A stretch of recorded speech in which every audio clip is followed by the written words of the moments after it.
So let's talk practical steps, because someone listening might be right in the middle of this. What helps when your identity has been fused to performance? First, diversify your mirrors.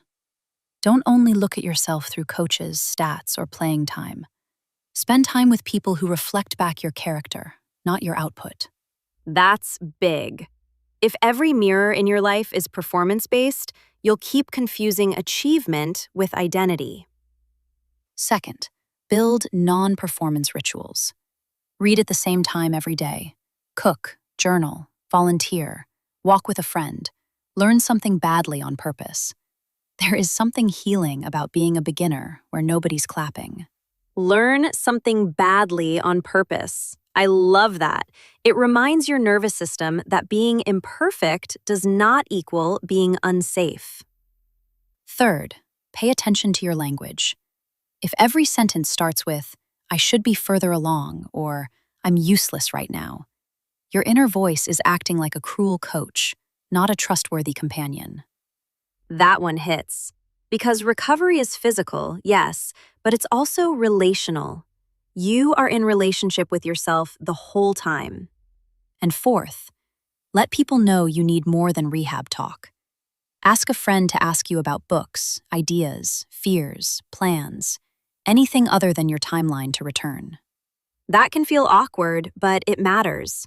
Otherwise, your whole world keeps reinforcing the same narrow identity. Patient, comeback story, athlete in waiting. Which is exhausting. You become a future version of yourself instead of a present one. Wow. Say that again in a different way. When everything is about getting back, you can abandon the person who exists right now. Healing gets healthier when you stop treating your current self like a placeholder. That is the heart of it. You are not a delayed version of your real life. You are living your real life, even here, even injured, even uncertain. And maybe that realization changes sport too.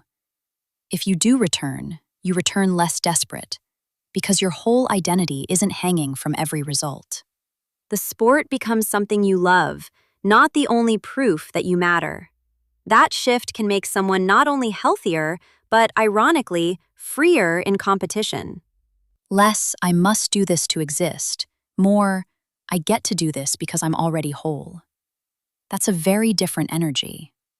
So if someone listening is in that in-between space, sidelined, grieving, unsure who they are, maybe the invitation is simple. Don't rush to become useful again. Get curious about the person still here. And trust that identity can be rebuilt wider, softer, and stronger than before. Not because the loss didn't matter, but because you matter beyond what your body can produce. That feels like the place to land. You are more than your numbers, your minutes, your medals, your comeback timeline. And when the sport is taken away, the question isn't only, "What have I lost?" It's also, "What in me remains?" That's our conversation for today. If this one met you where you are, hold on to it. Your performance may change, but your personhood does not.